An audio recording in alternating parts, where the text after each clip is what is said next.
Friends, welcome to our channel. నేను మీ Deepika. Today ఇంకో commenter వచ్చేసి మల్లా నరేందర్ వచ్చేసి, మేడం డి ఫార్మసీ కోర్సు చేయాలంటే ఎంసెట్ ఎంట్రన్స్ ఎగ్జామ్ రాయాలా అనేసి మీరు కామెంట్ సెక్షన్లో కామెంట్ చేశారు. చాలా టైమ్స్ అడిగారు ఈ డౌట్ చాలామంది, అందరికీ యూజ్ అవుతుంది అనేసి నేను ఈ వీడియో చేస్తున్నా. డి ఫార్మసీ కోర్సుకి ఎంసెట్ ఎంట్రన్స్ ఎగ్జామ్ రాయాలా వద్దా అనేసి టుడే డౌట్.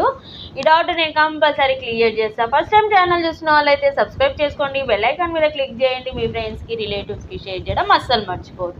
వీడియో చూసిన వెంబడే షేర్ చేయండి, వాళ్ళకు కూడా యూజ్ అవుతాయి. చాలామందికి చాలా క్వశ్చన్ మార్క్, ఇది అందరికీ యూజ్ అవుతుంది.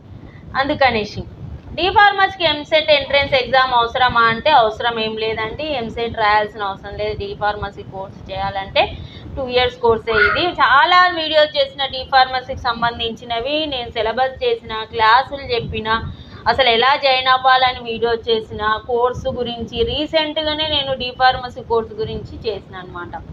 మీరు ఎంసెట్ రాయాల్సిన అవసరం లేదు. నేను EAMCET exam, EAMCET through a కోర్సులు జాయిన్ అవ్వచ్చు, నీట్ ఎంట్రన్స్ ఎగ్జామ్ రాసి ఏ కోర్సులు జాయిన్ కావచ్చు అనేసి కూడా ఒక వీడియో చేసిన.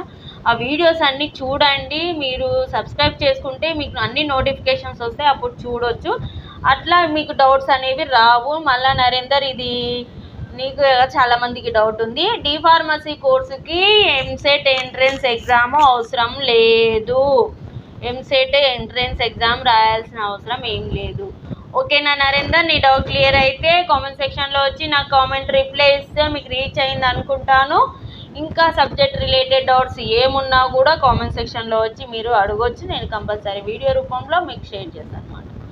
ఓకే అండి, thanks for watching our channel.